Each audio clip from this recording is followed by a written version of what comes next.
اعوذ باللہ من الشیطان الرجیم بسم اللہ الرحمن الرحیم اولم يروا انا خلقنا لهم مما عملت ایدینا انعاما فهم لها مالکون۔ سورۃ یاسین شریف کے اندر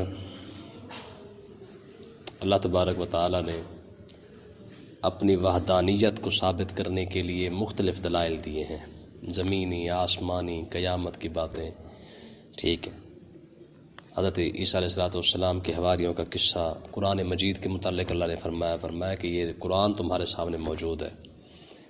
تو کہنے کا مقصد یہ ہے کہ ہر لحاظ سے دلیلیں دی گئی ہیں۔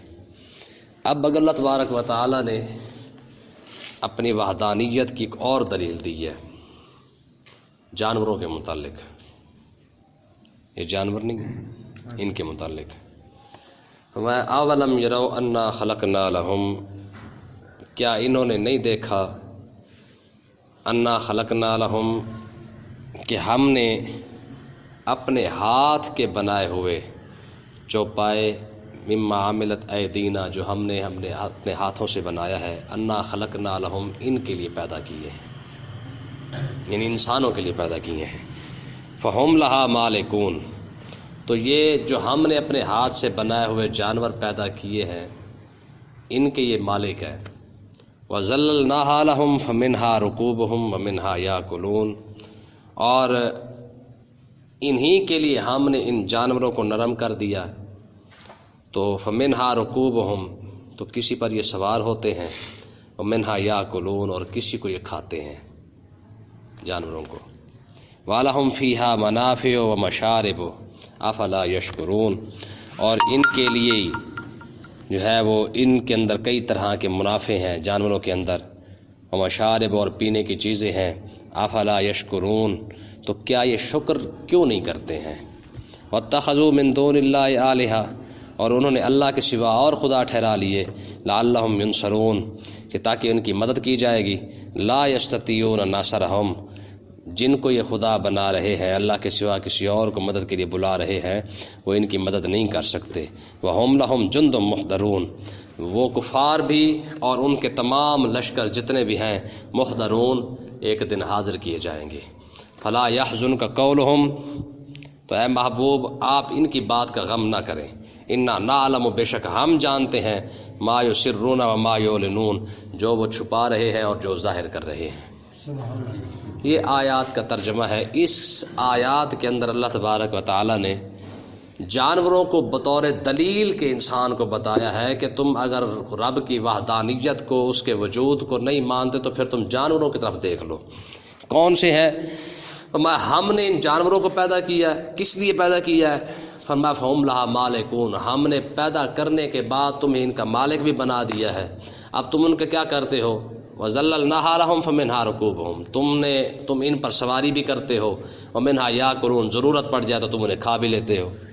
اب مجھے آپ بتائیں یہ اللہ تبارک و تعالی نے کتنی بڑی دلیل عطا فرمائی ہے۔ فرمایا کہ گھوڑا یہ تمہاری سواری کے کام آ رہا ہے، ٹھیک ہے، گدھا تمہاری سواری کے کام آ رہا ہے، اونٹ تمہاری سواری کے کام آ رہا ہے، لیکن اگر ضرورت پڑ بھی جائے تو تم جو ہے وہ اس پر سوار بھی ہو جاتے ہو، اگر ضرورت پڑ جائے تو اونٹ کو ذبح کر کے اسے پکا کے کھا بھی لیتے ہو۔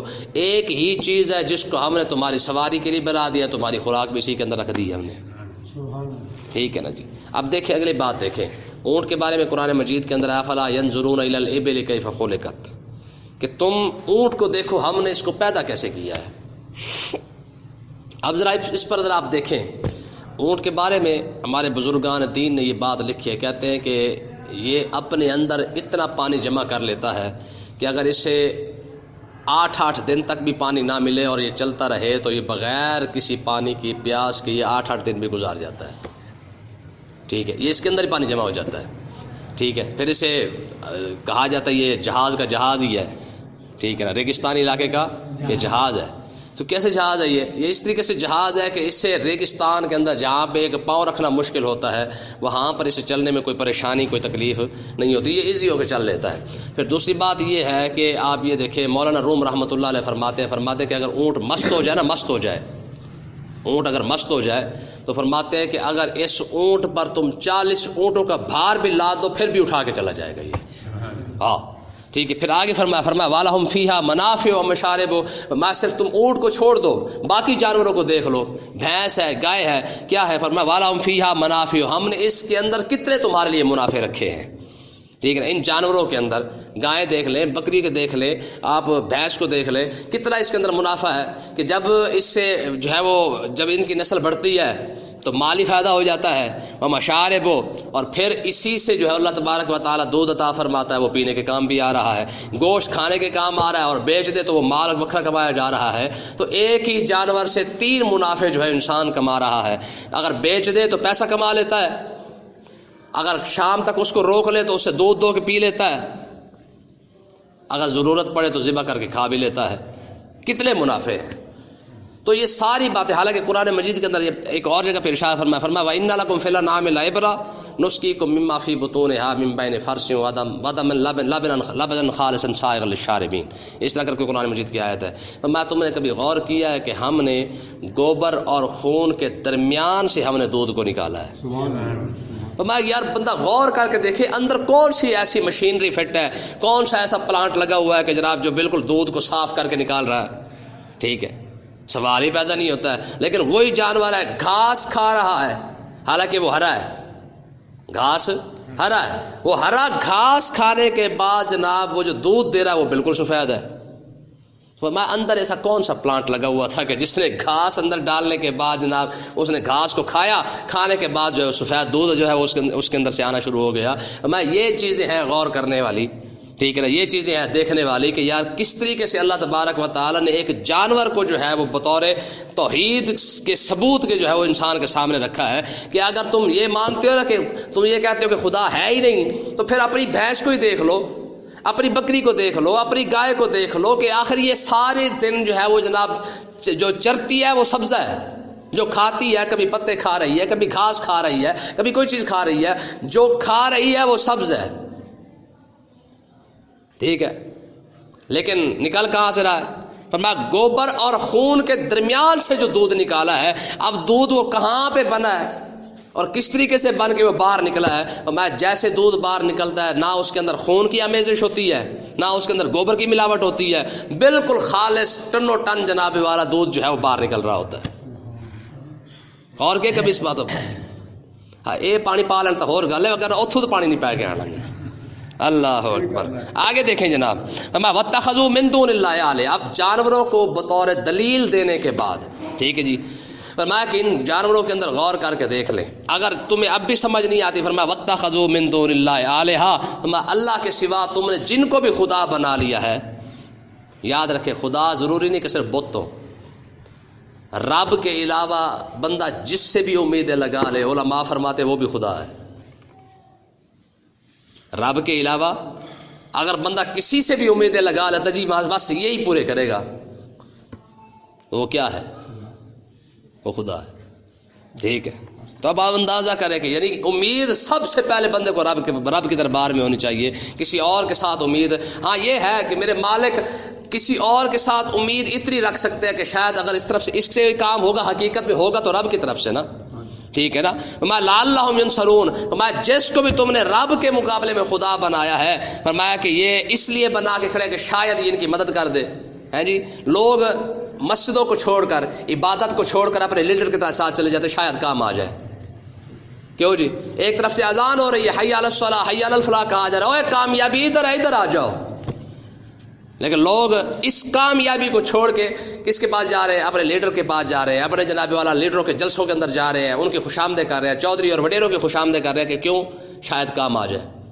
تو اللہ تبارک و تعالیٰ نے کیا فرمایا؟ فرمایا لا یستطیعون ناصرہم، فرمایا جن کے پیچھے رب کو چھوڑ کر جن کے پیچھے یہ بھاگ رہے ہیں وہ ان کی مدد کر سکتے نہیں ہیں۔ وہم لہم جند محضرون، فرمایا یہ بیچارے مدد کیسے کر سکتے ہیں؟ قیامت کا دن آنے والا ہے، اس دن کیا ہوگا؟ یہ لیڈر بھی اور کارکن بھی محضرون، یہ سارے کے سارے رب کی بارگاہ میں حاضر کیے جائیں گے، ٹھیک ہے۔ تب کیا بنے گا؟ ٹھیک ہے جی، تب کیا بنے گا؟ آگے اللہ تبارک و تعالیٰ نے اپنے محبوب کو تسلی عطا فرمائی، فرمایا فلا یحزنک قولہم، فرمایا محبوب آپ ان کی باتوں پر غم زدہ نہ ہوا کریں۔ کیسی یار تسلی ہے، ٹھیک ہے، فرمایا محبوب آپ کفار کی باتوں پر نہ غم زدہ نہ ہوا کریں۔ وجہ کیا ہے کہ یہ جو باتیں کرتے جناب وہ نہیں جی اسلام آگے نہیں پھیلنا، آخر جب ان کا وصال ہو جائے گا تو پھر پیچھے کون چلائے گا، یہ کوئی خدا نہیں ہے بس ہمارے خدا، یہ جو ساری باتیں کرتے ہیں نا، فرمایا فلا یحزنک قولہم، فرمایا محبوب آپ ان کی باتوں پر غم زدہ نہ ہوا کریں۔ ٹھیک ہے یار، کتنا بڑا مقام ہے آقا علیہ الصلوۃ والسلام کا کہ تھوڑی سی تکلیف ہو، حضور رنجیدہ ہو جائے تو رب تسلیاں دیتا ہے۔ فرمایا محبوب آپ کو پریشان ہونے کی ضرورت نہیں، آپ کا رب جو موجود ہے آپ کو پریشان ہونے کی ضرورت نہیں ہے۔ فرمایا کیوں؟ فرمایا انا نعلم ما یسرون وما یعلنون، فرمایا بے شک محبوب آپ پریشان نہ ہو، ہم جانتے ہیں کیا ما یسرون وما یعلنون، جو چھپا رہے ہیں وہ بھی ہم جانتے ہیں، جو ظاہر کر رہے ہیں وہ بھی جانتے ہیں۔ دیکھیں نا آقا علیہ الصلوۃ والسلام کے پاس یہودی آتے، منافقین آتے، طریقہ کار کیا تھا؟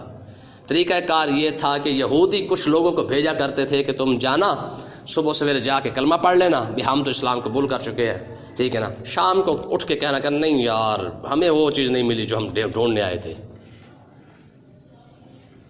صبح جاتے کلمہ پڑھ لیتے، سارا دن وہیں پہ گزارتے، شام کو اٹھ کے آتے اور لوگوں سے کہتے نہیں ہمیں کوئی مزہ نہیں آیا، یہ وہ چیز نہیں ہے جو ہم ڈھونڈنے آئے تھے۔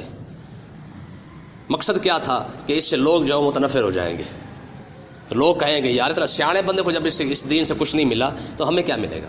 منافقین بھی اس طریقے سے کرتے، ٹھیک ہے۔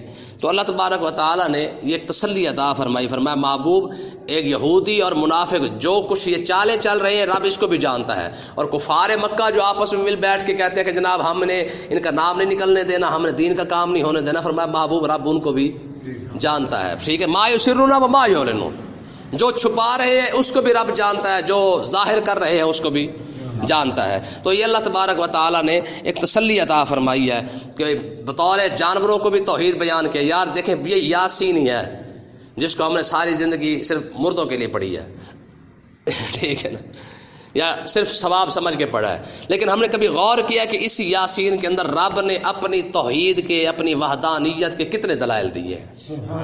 اسے کیا ضرورت ہے کسی دلیل کو دینے کی، حالانکہ وہ مالک قدرت ہے، شروع سے ہم نے پڑھا ہے نا۔ فرمایا محبوب آپ سب سے پہلی بات یہ کہ آپ اللہ کے رسول ہیں، ساری بات ختم ہو گئی، لیکن اس کے باوجود اگلی بات چلتے چلتے چلتے چلتے کبھی جناب زمین کی دلیل دے رہا ہے، کبھی آسمانوں کی دلیل دے رہا ہے، پھر بات ختم ہوتے ہوتے پھر جو ہے وہ جناب کہا ساری کائنات کو بنانے کے بعد پھر فرمایا قیامت کے دن آنے والا ہے اس کی دلیلیں دے رہا ہے۔ آج آ کر اس نے جانوروں کی دلیلیں تک دے دی ہیں کہ یار تم کچھ بھی نہیں کر سکتے نا، ان جانوروں کو ہی دیکھ لو۔ امام غزالی رحمۃ اللہ علیہ آپ تشریف لے کے آ رہے تھے، سامنے ایک بڑھیا کو دیکھا، تو امام غزالی کے دل میں آیا کہ اس بوڑھی اماں نے ساری زندگی گزار دی ہے، اس سے پوچھوں بھی خدا کا پتہ بھی ہے یا ساری زندگی ہے بکرے چلاتے چلاتے گزر گئی ہے۔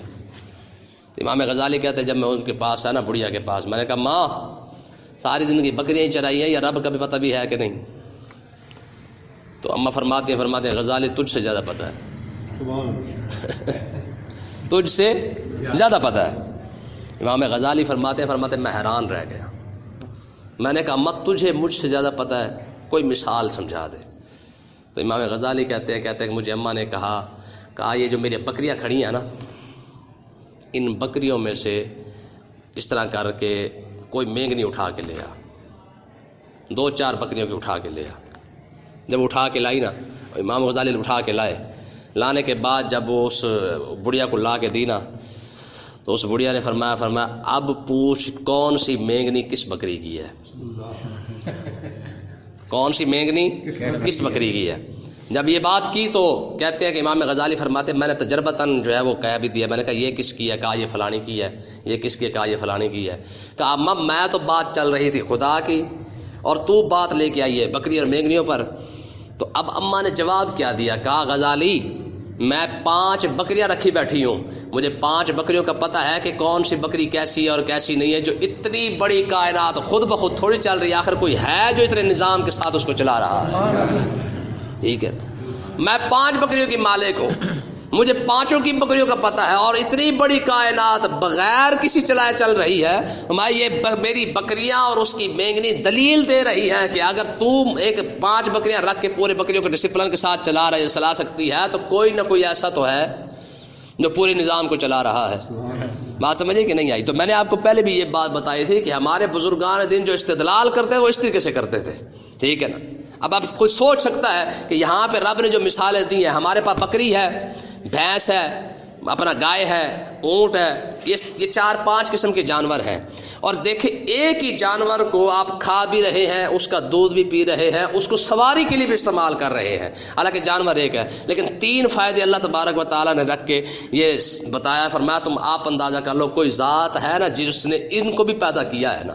انا خلقنا لهم مما عملت ایدینا، ہم نے ان جانوروں کو پیدا کیا. کس لیے پیدا کیا ہے؟ اس لیے پیدا فمنھا رکوبہم ومنھا یاکلون، تاکہ یہ کھا بھی سکیں اور سواری بھی کر سکے. اب دیکھیں نا، رب کی بنائی ہوئی مخلوق پر سوار ہو کے بھی بندہ نہ مانے کہ یار خدا ہے کہ نہیں ہے.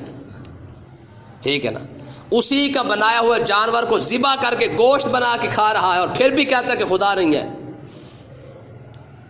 ٹھیک ہے نا جی. سارا رزق انسان جو رزق جو کھا رہا ہے، کہاں سے؟ ایک ایک ذرہ اس کی وحدانیت کی دلیل ہے. ایک ایک ذرہ اس کی وحدانیت کی دلیل ہے. کس طریقے سے آپ جس چیز کو مرضی اٹھاتے جائیں، آپ کو ہر ذرے کے اندر کیوں کہا جاتا ہے لا اصغر من ذالک ولا اکبر الا فی کتاب مبین، قرآن مجید کے اندر ہے. ٹھیک ہے نا، ہم نے ذرے سے چھوٹی چیز اور ذرے سے بڑی چیز کوئی بھی ہم نے نہیں چھوڑی ہے جو ہم نے قرآن پاک کے اندر جس کا ذکر نہ کیا ہو. تو چاہے ذرے سے چھوٹی چیز بھی آپ دیکھیں گے نا، اس کے اندر بھی آپ کو رب کی وحدانیت نظر ضرور آئے گی. کوئی نہ کوئی ایسا تو ہے جو اس کی وحدانیت، جو اس سب نظام کو چلا رہا ہے. ٹھیک ہے، یہ اللہ تبارک و تعالیٰ نے اپنے 5ویں دلیل عطا فرمائی ہے. فرمایا کہ تم ان سب چیزوں کو دیکھ لو. ایمانداری سے بتائیں کون یار اس دور کے اندر اتنا سمجھاتا ہے؟ کون اپنے بندوں کو اس قادر مطلق ذات ہونے کے باوجود بھی لوگوں کو بار بار سمجھا رہا ہے فلانی چیز دیکھ لو میں خدا ہوں، فلانی چیز دیکھ لو میں خدا ہوں؟ ایمانداری سے بتائیں، پھر بھی بندہ نہ سوچے کہ یار پورا قرآن، ابھی تو ہم نے صرف سورۃ یاسین پڑھی ہے، پورا قرآن پڑھا ہوا ہے الحمد سے لے کر والناس تک، کہاں کہاں اس نے نہیں سمجھایا. وَإِذَا مَسَّ الْإِنسَانَ ضُرٌّ دَعَانَا لِجَنبِهِ أَوْ قَاعِدًا أَوْ قَائِمًا. فرمایا جب انسان کو تکلیف پہنچتی ہے نا، کیا کرتا ہے؟ اٹھتے بیٹھتے آتے جاتے کھاتے پیتے لیٹتے سوتے جاگتے ہر وقت کیا کرتا ہے؟ دعانا لجنبی او قائدن او قائما، کھڑے اٹھتے بیٹھتے ہر وقت دعا مانگتا رہتا ہے. فلما کشفنا عنہ ضرہ، میں جیسے اس کی تکلیف دور ہوتی ہے کعلم یدعونا الی ضر مسہ، فرمایا ایسے ہو جاتا ہے جیسے مجھ سے کبھی کسی نے مانگا بھی نہیں تھا.